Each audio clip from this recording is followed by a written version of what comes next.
रामपाल जी महाराज जी का जन्म हरियाणा प्रांत में सोनीपत जिले के एक छोटे से गांव धनाना में जाट किसान परिवार में 8 सितंबर 1951 को यानी आज़ादी के 4 वर्ष बाद हुआ। उस समय का भारत आज जैसा नहीं था। शिक्षा की शुरुआत ही थी, एक नए भारत का निर्माण हो रहा था। बदल बाद इंजीनियरिंग की पढ़ाई करनाल स्थित नीलोखेड़ी पॉलिटेक्निक कॉलेज से की। नौकरी मिली हरियाणा सिंचाई विभाग में जूनियर इंजीनियर की। लेकिन संत रामपाल जी महाराज जी को शायद परमात्मा ने किसी और महान परोपकार वाले कार्य के लिए इस जमीन पर भेजा था।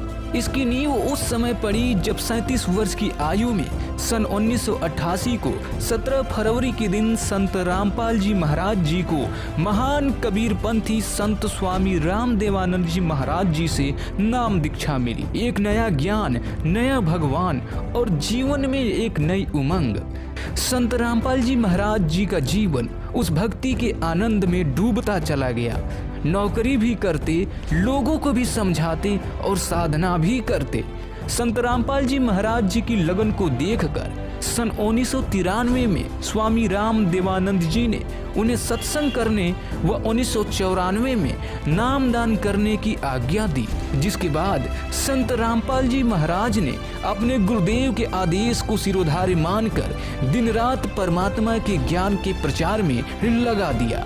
परमात्मा की यथार्थ महिमा स्थापित करने के लिए अधिक समय की जरूरत थी, इसलिए संत रामपाल जी ने अपनी नौकरी से भी त्याग पत्र दे दिया। संत रामपाल जी ने तथाकथित महंतों महर्षियों के अज्ञान को उजागर किया, वेदों से तुलना कर उनके ज्ञान के खोखलेपन को सिद्ध किया। इस कारण उन्हें भयंकर विरोध का सामना करना पड़ा। सन 2008 आते आते संत रामपाल जी ने शंकराचार्यों के ज्ञान को वेदों और गीता जी से तुलना कर उनके अज्ञान को उजागर कर दिया। समाज में सद्भक्ति स्थापित करने के लिए आध्यात्मिक ज्ञान चर्चा नाम की एक श्रृंखला शुरू की, जिसमें सभी शंकराचार्यों, मंडलेश्वरों एवं धर्म गुरुओं को ज्ञान चर्चा के लिए आमंत्रित किया गया। इस श्रृंखला के माध्यम से संत रामपाल जी महाराज जी ने सभी धर्म गुरुओं की अज्ञान की पोल खोलकर उन्हें निरुत्तर कर दिया। दर्जनों पुस्तकें लिखी, घर घर फ्री बंटवाई, दर्जनों टीवी चैनलों के माध्यम से परमात्मा का सत्य ज्ञान जन जन तक पहुंचाने की जोरदार पहल, जो कि आज भी बेरोक जारी है। संत रामपाल जी 13वें कबीर पंथ के संस्थापक हैं, जिनके बारे में कबीर सागर में उल्लेख है कि 13वें पंथ द्वारा समाज में प्रचलित अज्ञान का नाश किया जाएगा व देश विदेश में फैले सभी पंथों का इसमें विलय हो जाएगा। पूरा विश्व 13वें पंथ यथार्थ कबीर पंथ से दीक्षित होगा।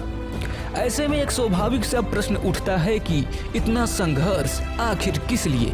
आखिर संत रामपाल जी चाहते क्या हैं? ऐसा करने के पीछे उनका क्या मकसद है? संत रामपाल जी की बहुप्रचारित पुस्तक ज्ञान गंगा के कवर पेज से ही बहुत कुछ स्पष्ट हो जाता है। जीव हमारी जाति है, मानव धर्म हमारा, हिंदू मुस्लिम सिख ईसाई धर्म नहीं कोई न्यारा। दरअसल संत रामपाल जी महाराज जी का उद्देश्य जीव को उसकी वास्तविक स्थिति से अवगत कराना है। पाखंडवाद को समाप्त कर सदग्रंथ आधारित सद्भक्ति समाज में प्रवेश करना है। मानव को व्यसनों के दलदल से निकालकर उनके अंतःकरण में भक्ति बीज स्थापित कर देवतुल्य बनाना है। एक ऐसे समाज की स्थापना करना है जिसमें जाति, रंग, अमीर, गरीब किसी में भी कोई भेदभाव ना हो। ऐसी स्थिति संत रामपाल जी महाराज जी के किसी भी आश्रम में जाकर देखी जा सकती है। वहाँ सभी को एक जैसी व्यवस्था में रखा जाता है, किसी भी प्रकार का कोई भेदभाव नहीं किया जाता। संत रामपाल जी ने एक दहेज मुक्त, रिश्वतखोरी मुक्त, नशा मुक्त समाज की नींव रखी है। उनका कोई भी अनुयायी किसी प्रकार का कोई नशा नहीं करता।